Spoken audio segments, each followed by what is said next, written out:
Orlando Scandrick. He's going to stop by the desk. We'll ask him about the state of the Cowboys, the injuries, and the race in the NFC East. We can't wait for that. Finally, I'll have somebody to have my back on this show against that cowboy hate coming across the table. We have a cowboy hater and a lover. It's going to be great. I don't even know why I need to be on the show tomorrow. All we're going to see is a bunch of cowboy cheerleaders. You know, really? We are? Orlando, our Cowboys, our Cowboys, our Cowboys. And you know, far be it from me, I don't want to look like the bad guy for reminding the world y'all haven't won a Super Bowl in 20 years. What makes y'all relevant? I thought America was a great country. I thought America was #1. I thought America was superior to most, if not all. Yet we have the Dallas Cowboys as the representation of America. I mean, I think it's disgraceful. We don't have enough pom-poms for you, though. All those colors. That would be Say tough. whatever you want, you know. I think I That's tomorrow right here on First You don't mean I don't look Orlando good. Scandrick. All right. You look fantastic. Thank you. Heading into the NFL season, there are concerns surrounding the Panthers' offense, some due to injury. And yet, as we approach Week 4, Newton and the Panthers are 3-0 and tied for first in the NFC South with the Atlanta Falcons. Now, of course, the defense, which ranks 7th overall, has played a large role in the team's success. But still, Cam has basically been responsible for all of the Panthers' offense, generating 76% of their offensive yards and 7 of their 8 total touchdowns, 5 passing, 2 rushing. Some are arguing that he's proven to be the most valuable player in the NFL, at least from the perspective of value to his team through Week 3. Cam for MVP. Stephen A. Smith, are you cheering for that one?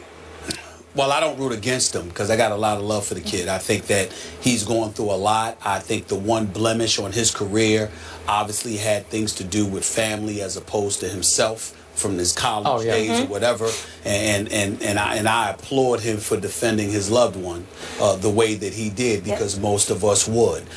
Since he's been a pro, the only issue we've ever had with him is that he seemed to get down on himself or down on others by putting a towel over his head, and his body language wasn't that great.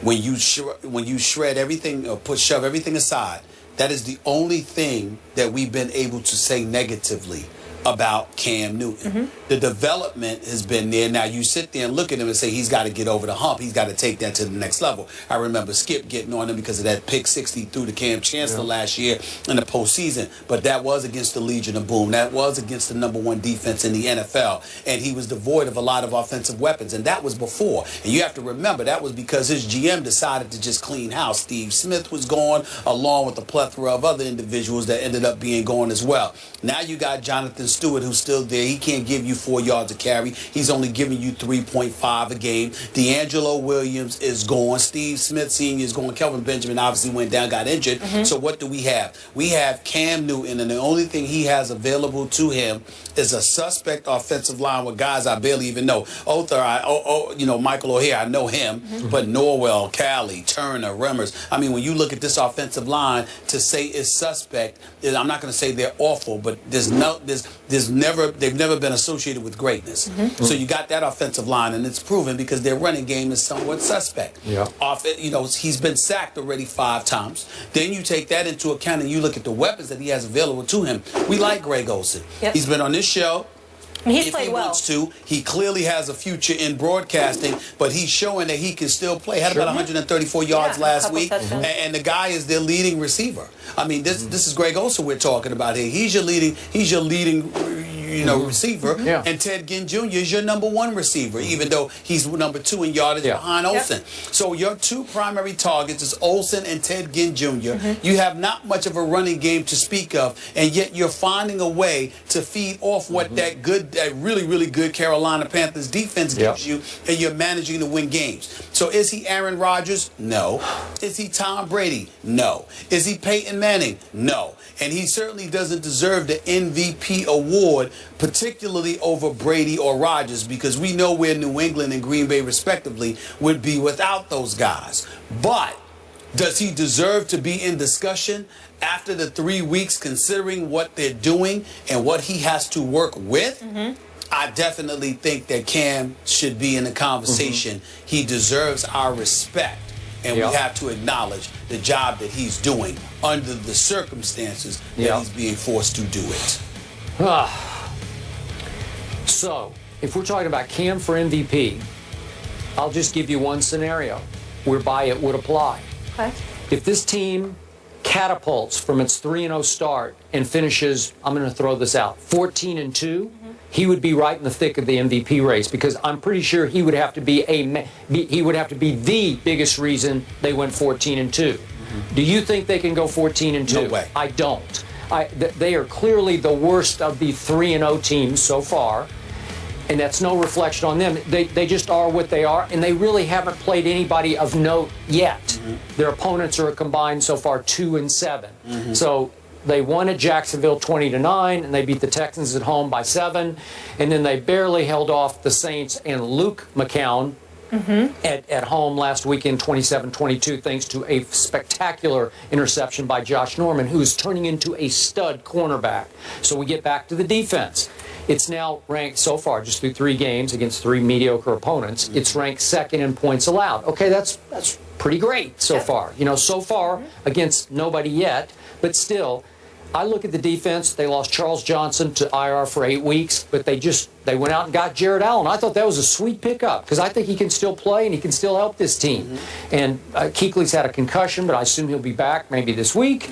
And then I just mentioned Josh Norman, and Thomas Davis is just a tackling machine. So this defense is pretty legit. The defense reminds me of the team that took them to a 12-4 record and a playoff berth in San Francisco a couple of years back. The offense just leaves an awful lot to be he lost Kelvin Benjamin, his big 6'5" stud receiver, back in training camp to a freakish injury. And I thought that Devin Funchess would come out of Michigan as a pretty high draft pick. But I think he's going to be fine. He just hadn't done much yet. Yeah, I just think it's too early. He hasn't figured it out yet. I just think it's too early. But remember how we sat here last year and we were like, how could they do this to Cam? They took away like his top 4 receiving weapons. I'm like, how do you put this guy in that position? You know, and they're like, well, we got to pay him. And I'm like, yeah, you got to pay him, but you got to figure out a way to make sure that you got weapons around him. They literally put Cam out there offensively, that is. They put him out there on an island all by himself, and they still managed to win the South with a 7-8-1 record. Okay? And I think they're to be commended for that, but it was a travesty that they put him through that. So you asked me these kind of questions. I'm going to ask it back to you. Sure. Cam Newton already leads all quarterbacks in rushing with 144 rush yards. He is the second leading rusher on their football team to Jonathan Stewart, obviously. And in some games, I think he's going to be the first leading rusher on their team, because that's who they are. Can he stay upright through all those games? Let me tell you why he can. Some people use his athletic ability. He's big. He's strong. If I'm wrong, it's because I only see what the camera shows me, because I haven't been to any Carolina Panthers game, even though I would love to be, because I love me some Charlotte, North Carolina. But I will tell you this. Cam seems to me to be a smart runner. He's not exactly Russell Wilson, but he's pretty close. As far as sliding goes. Well, he doesn't have to, because Cam usually running to the side, and he's usually getting out of bounds. He's not usually running to the middle of the field, as far as I can tell. Again, I'm not at the game, so I don't see every play. But from the camera angles, when I see Cam Newton running the football, he's usually not running where he's required to slide. He's usually running out of bounds. He doesn't get hit too much running outside the pocket. That doesn't happen to him all the time, and I attribute that to his intellect, because he's not trying to do it. Think about how embarrassing it was when we were talking about RG3, and we were like literally suggesting that he go over to the Nationals to let them teach him how to slide. All right, because he wasn't getting out of bounds. I agree. And when he was in bounds, he was diving head first, which gives them the license to hit him. Because we didn't want him to get injured. Or he didn't slide properly. Cam doesn't have that problem. Cam knows how to get out of bounds, and I give him credit for that. Plus, he's bigger and he can take more hits, but he knows how to get out of bounds. And we're going to talk about the Hockey League controversy a little later in the show, but this is why Cam is hanging in there on what he says Hockey League said to him, because he wants protection when he runs with the football. He wants, within the rules, to be protected like everybody else gets protected. And we are going to talk about that. I thought about some good points. Oh, good. All right. Yeah. One quick question before I get in trouble by our producers. Are they the best team in the NFC South right now? Yeah, you'd have to say that. By the way, no. Oh, I forgot about Atlanta. I say the Falcons are, but by the way, you don't worry about getting in trouble with the producers. Skip's got you. I don't know about me, because you're from Connecticut. But you're the one who runs this show. He got your police. Oh, please! You know you lying. That's lying. That's laughable. This man is connected. He is connected at the highest level. Am I not right? Please. Connected. You both are. Well, trust me, I'm the rookie. Cam Newton is getting a lot of love right now with the 3-0 start, but is he MVP worthy? Skip and Stephen A have given their takes. We want yours. Go to Twitter and vote yes or no using the hashtag MVP for Cam, and let us know if you think he is worthy of the MVP. LeBron is feeling the love in Cleveland this season, but will there be too much love on the Cavs in 2015? You'll see what I was trying to do there in just a minute. We'll be right back.